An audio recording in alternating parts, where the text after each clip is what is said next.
Olá, aluninhos do sétimo ano, tudo bem? Bom, aqui é o professor Joe.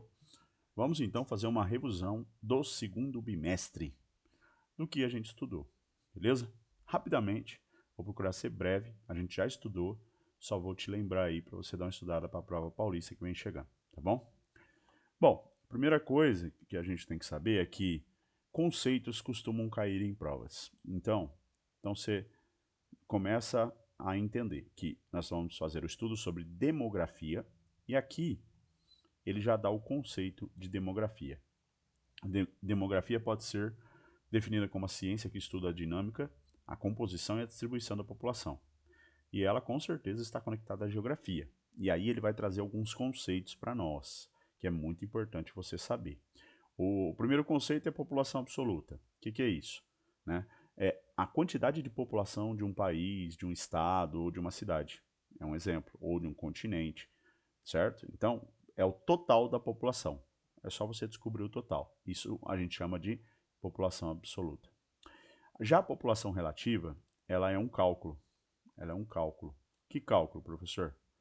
A população relativa, ou também chamada de densidade demográfica, é a mesma coisa, é a divisão da população absoluta pela área do local. Então, a gente faz isso geralmente com uma calculadora, ou você pode fazer aí da sua sala, da sua escola, ou você pode fazer a densidade demográfica da sua cidade. Então, eu vou te dar um exemplo aqui do Brasil, por exemplo. O Brasil com 203 milhões de brasileiros, ó, 203 milhões de brasileiros, tá aí. E eu vou dividir pelo total de 8 milhões e meio, que é a área do Brasil. 8 milhões e meio de quilômetros quadrados. Essa é a área do Brasil. É só você pegar a população absoluta e dividir pela área. Pronto.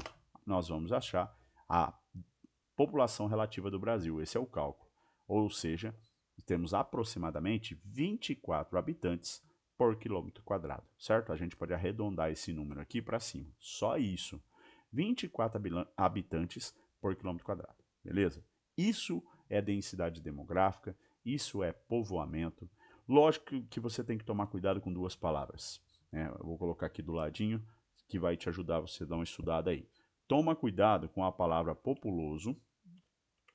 Populoso é a quantidade de habitantes de um lugar.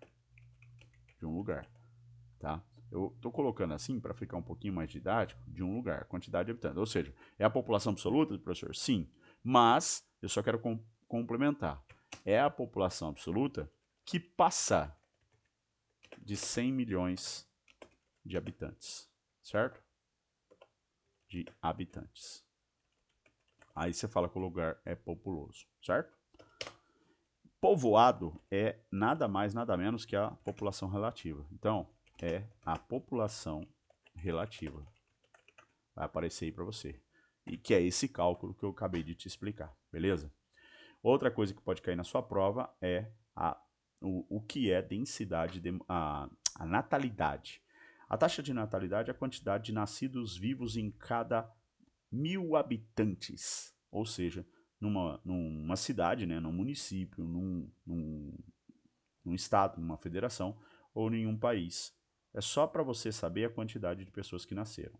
A taxa de fecundidade que pode ser a pegadinha, né? É o correspondente ao número de filhos que uma mulher em idade reprodutiva, qual que é essa idade? De 15 a 49 anos. Isso é taxa de fecundidade. Geralmente ele quer que você saiba os conceitos na sua prova aí.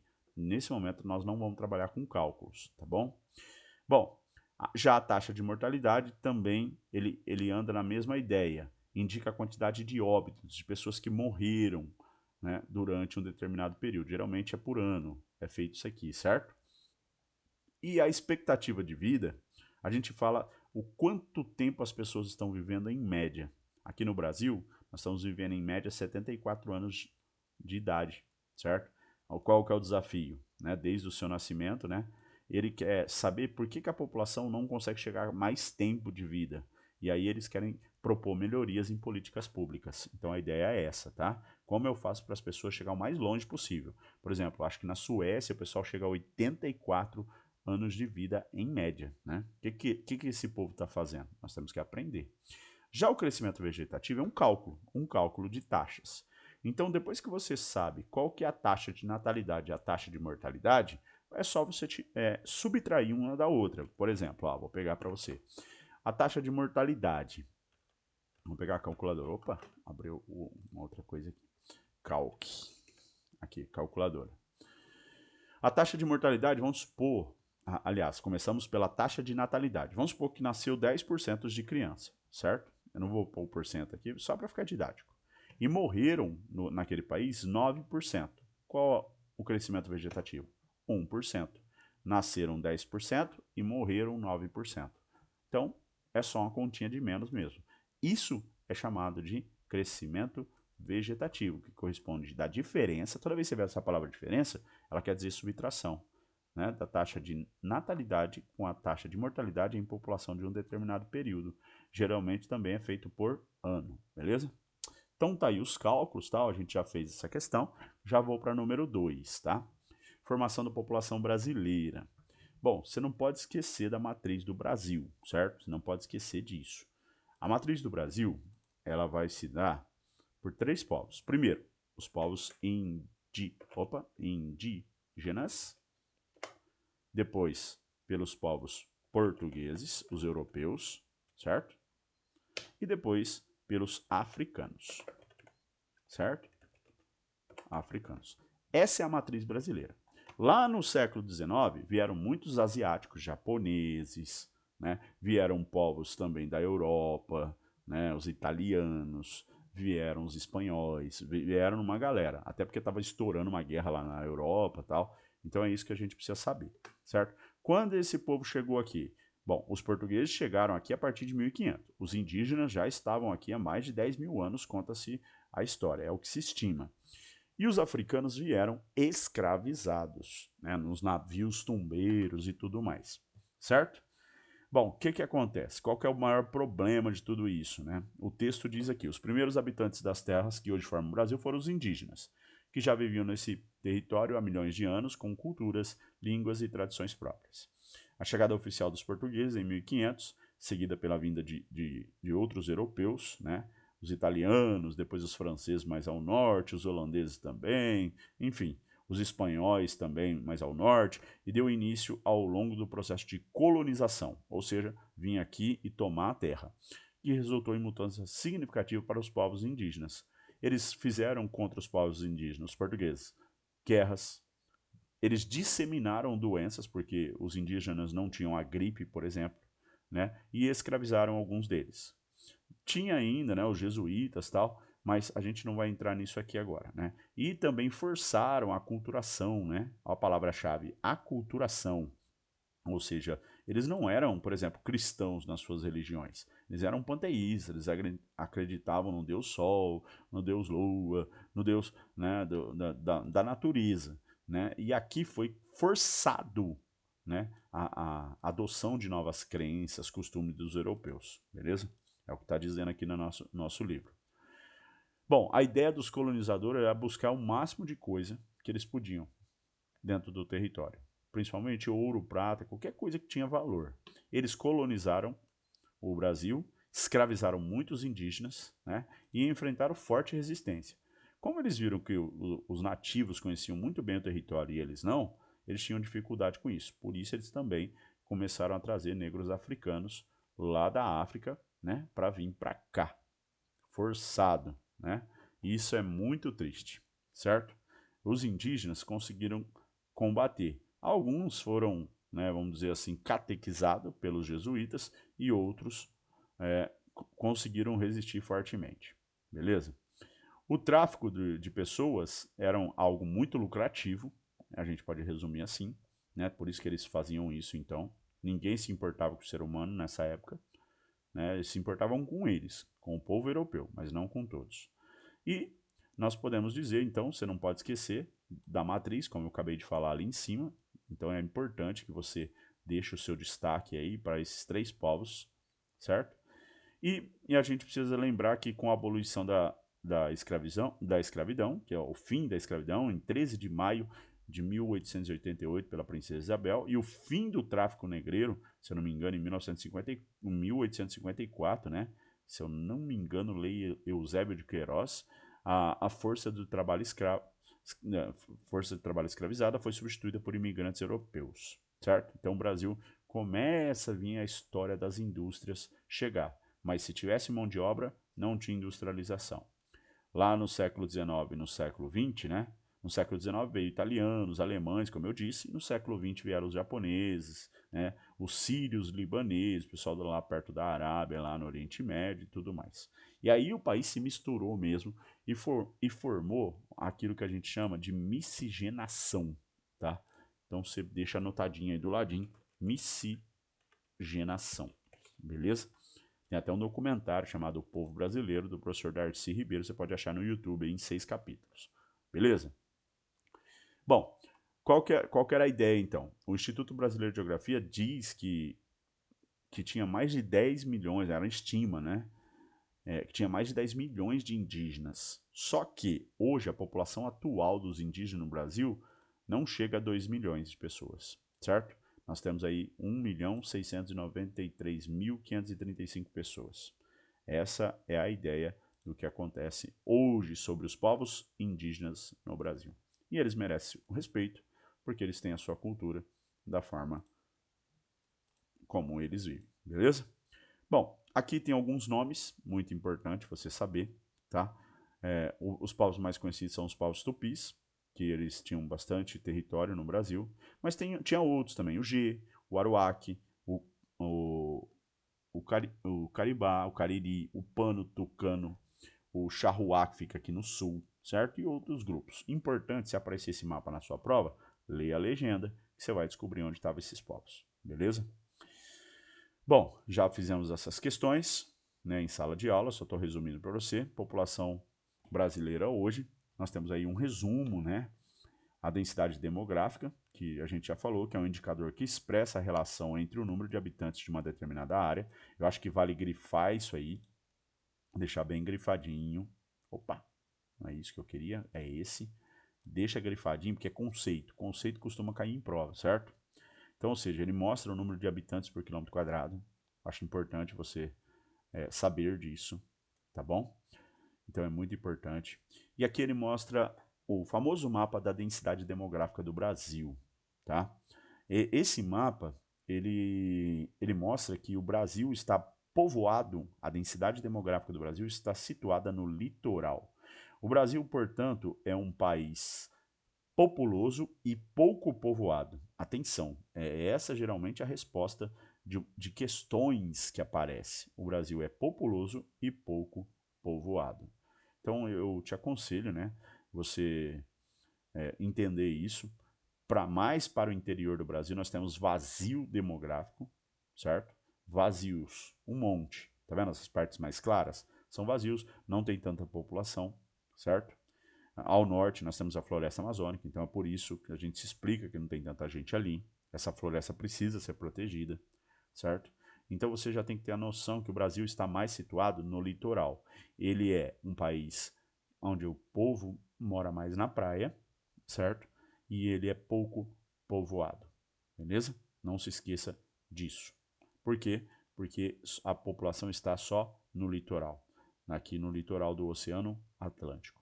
Na dúvida, leia a legenda, sempre a legenda, beleza? Não esquece. As cores mais escuras são cores gradientes. As cores mais escuras quer dizer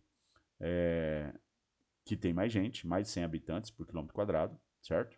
E as cores mais claras quer dizer que tem até 1 habitante por quilômetro quadrado, ou seja, a gente considera um vazio demográfico, beleza? Bom, sobre essa aula é isso, e aqui ele vai dar a densidade demográfica de alguns estados, de todos os estados do Brasil, e é muito importante que você saiba disso. Então você procura os estados mais povoados, Brasília, por exemplo, vou até deixar grifadinho aqui. Nessa tabela, Brasília se destaca como um estado bem povoado. Vamos procurar mais um. Alagoas, um estado bem povoado. Passou de 100, já é bastante, tá? Aí nós podemos dizer aqui, ó, próximo de 100 também, Pernambuco. Podemos dizer aqui, ó, Rio de Janeiro. Cadê São Paulo? Ó, São Paulo, 185, né? 186 habitantes. Sergipe, passou de 100 ou próximo de 100, passou de 100 já é cor bem vermelha escura naquele mapa lá, ó, nesse mapa aqui, tá vendo? De cores gradientes. Passou, já é cor escura. Uma cor já mais mediana que a gente pode colocar, eu posso até escolher a cor aqui, ó. Vou escolher uma cor amarelinha, de 50 a 100, vai, para deixar mais didático para vocês, ó. O Ceará, Espírito Santo, o que mais nós temos aqui? Esse aqui ainda não, esse aqui, ó, Paraná, olha lá, o Rio Grande do Sul, são estados que têm uma densidade demográfica mediana. Passou de 100, alta densidade demográfica, beleza? Isso é importante que você saiba, tudo isso a gente já fez em aula. Seguindo, aí a gente estuda dados, né? Para que dados, professor? Bom, porque eu preciso saber com muita propriedade, né, o que quer dizer, o que eu vou fazer com dados da população brasileira. Bom, aí ele mostra que o Instituto Brasileiro de Geografia e Estatística, que é o órgão governamental, ele resultou os dados da contagem, né, do último censo, que revelaram novas características da população brasileira de acordo com a evolução do país no processo de transição demográfica. O que quer dizer esse negócio de transição demográfica? O país está mudando. Mudando em quê, professor? Vou explicar melhor. Essa transição demográfica, ela vai dizer para nós o que está acontecendo na pirâmide etária do país. Então ele vai mostrar aqui para nós a pirâmide etária de 1970 do Brasil. Nascia muita gente, lembra? Você tem que dividir isso aqui. Eu vou até pegar um lápis aqui para eu grifar isso aqui para vocês, quer ver? Deixa eu pegar uma... Aí, vou pegar essa linha, vai me ajudar. Lembre-se que de 15 a 19 anos, né, vou pôr um traço aqui, ó. Nós estamos falando, e aqui de até 59 anos, hoje posso até... Aí, isso, eu vou pegar aqui, ó. Até 59 anos, você tem que dividir a pirâmide, certo? Então, eu vou colocar aqui. Aqui, a pirâmide, ela tem a base, a pirâmide tem aqui o corpo, certo? E o topo, ou também conhecido como ápice, certo? Não esquece disso.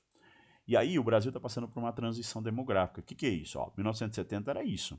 Nascia muita gente, tinha muita gente adulta, mas ficava doente, já ia morrendo, e pouquíssimas pessoas na idade adulta.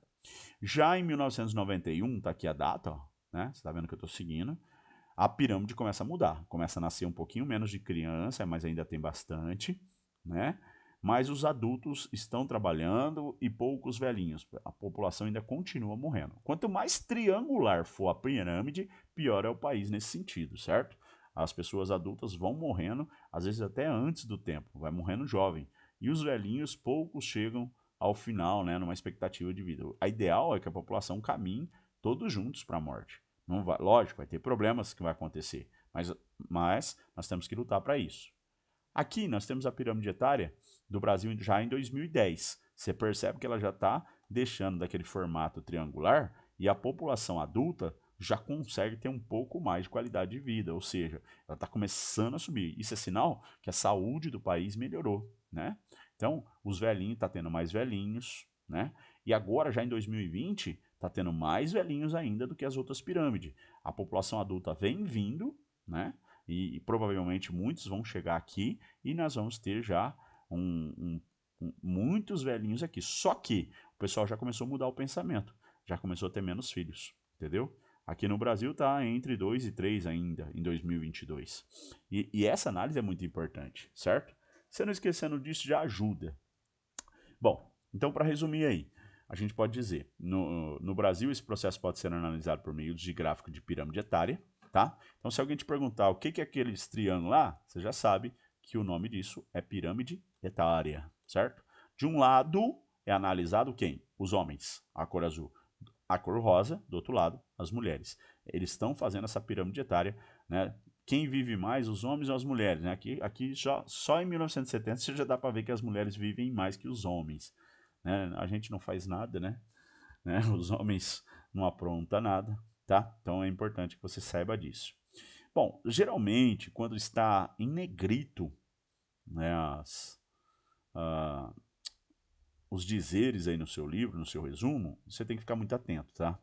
Então, eu já vou direto aqui, ó. A diminuição da natalidade e o aumento da expectativa de vida resultaram no chamado bônus demográfico. O que é isso? Que ocorre quando há uma proporção maior de pessoas em idade ativa, de 15 a 64 anos, que é o corpo da pirâmide, em comparação com os dependentes, crianças e idosos. Então, isso é o bônus demográfico. Acho que vale fazer um grife aí se você não fez no seu livro. Já ajuda para você entender. Então, ele percebe que tem muita pessoa na parte do corpo da pirâmide. Isso é o bônus demográfico, certo?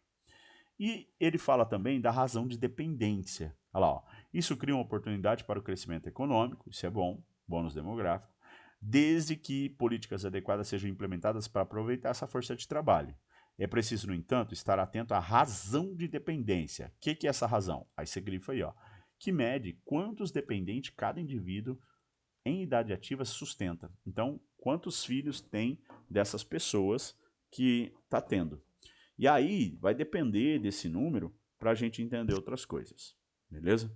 Mas nesse momento eu só quero que você entenda isso, grifa, tá? Esses conceitos. O conceito de pirâmide etária pode cair, né? A pirâmide etária é uma ferramenta essencial para visualizar essas mudanças demográficas, né? Então, ela é uma ferramenta de análise e estudo, fica mais fácil visualizar o que está acontecendo na população, certo? Então, é isso que eu queria dizer nessa aula para vocês. Os exercícios a gente fez em sala de aula e vamos então para a aula de número 5, representação de dados e índices do Brasil. Vamos falar um pouquinho do censo? Lembra que a palavra censo com C, o C, eu falei para vocês em sala de aula que o C é censo de contagem, certo? Ó, contagem. Contagem. O censo com S é outra coisa, tá? Censo. Por quê? O pessoal está fazendo contagem. O censo com S, ele quer saber o que a pessoa pensa. Então, eu vou colocar aqui, ó, censo com S. Você não vai confundir um com o outro, hein? Cuidado, pode ter uma pegadinha na sua prova. Como não somos nós, professores, quem fazemos as provas, então nós estamos colocando aqui como contagem, beleza? Aí, eu estou colocando aqui para vocês, ó, o censo demográfico do Brasil é conduzido pelo Instituto Brasileiro de Geografia e Estatística. É ele que faz essa contagem, beleza? Aí ele fala, por meio de levantamento é possível obter dados sobre a população e verificar, por exemplo, a população absoluta, ou seja, o total da população, quanto essa população cresceu, quantos habitantes eu tenho por quilômetro quadrado, a distribuição da população, aonde elas estão, em que idade elas estão, que é a pirâmide etária, e além de outras informações relevantes. Tudo isso ajuda os governos, tá? A pensar políticas públicas para ajudar a população, não deixar com que ela sofra, certo? Então, coletar dados é de extrema importância, tá? Aqui, ó, a coleta de dados é fundamental para a formação de políticas públicas. Se você não grifou, acho que vale a pena grifar isso aí. Por que eu estou te falando isso? Meus queridos, ter dados em mãos é planejar as coisas que nós vamos fazer no território. Para qual? Para serviços essenciais, né? Para saúde, educação, infraestrutura, tá bom? E atender a população. Nós temos que aprender isso. Isso é muito importante, beleza?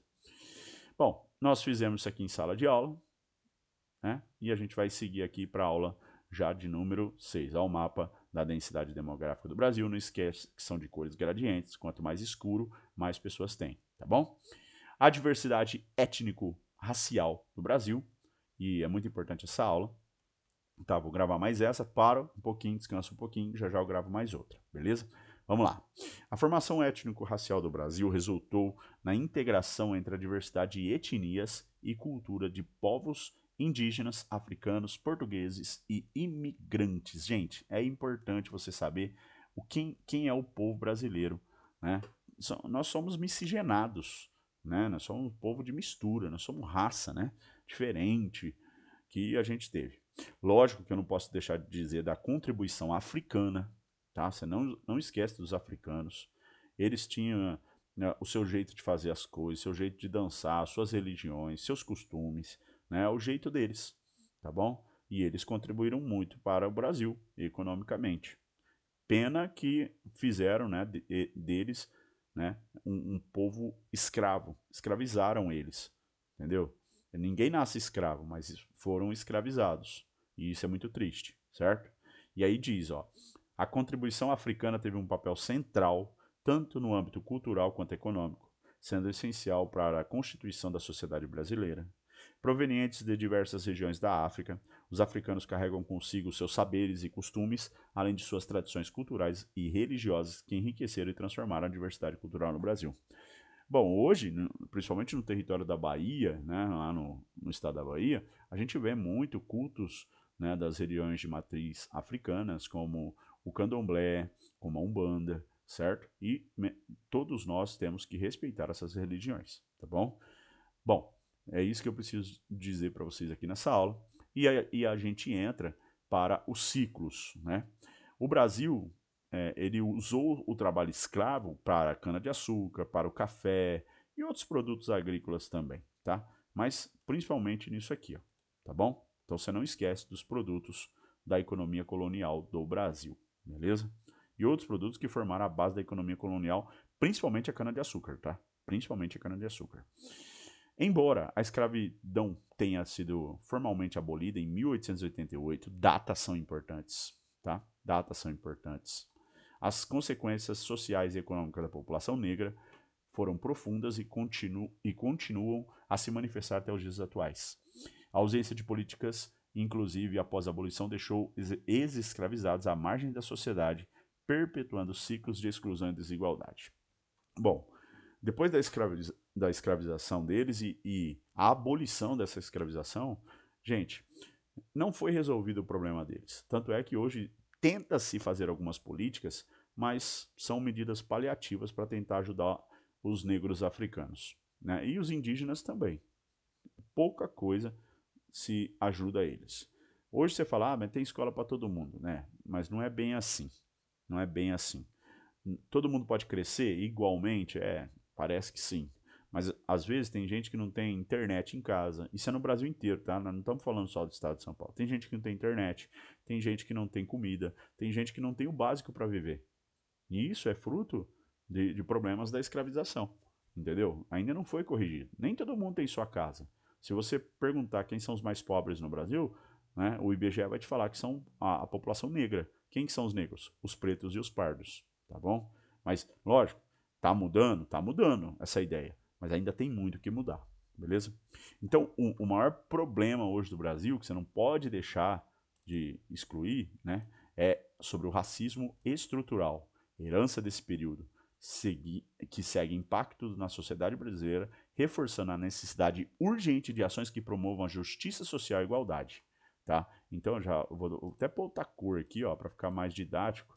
Vou pôr outra cor aqui. Você grifa isso, que provavelmente vai ser perguntado na sua prova sobre racismo estrutural. Tá? O censo mostra que a população brasileira se identifica como preta ou parda, 55% da população, compondo a população negra. Apesar de ser a maioria numérica, essa população ainda enfrenta exclusão e desvantagens históricas, sendo tratada como a minoria em termos de acesso a direitos e oportunidade. Né? Tem muitos problemas que acontecem. Empregos, você percebe muito desemprego entre a população negra. Né? E o que é isso? É o racismo estrutural, certo? E tem um monte de coisa que acontece. Isso é muito triste, tá bom? Eu estou falando assim, mas é porque eu estou resumindo, tá, gente? E aí ele mostra quem são os pretos no Brasil, 10%, e os pardos, 45%. Então dá aquele total de 55,5% no Brasil. O restante são os povos amarelos, que são os japoneses, né, os povos asiáticos, e os indígenas também é a minoria, e os brancos, 43%. Beleza? Bom, tudo isso a gente já estudou em aula, já analisamos essas ideias, esses gráficos, certo? E aqui a gente entra para população e trabalho, que eu vou gravar na próxima aula.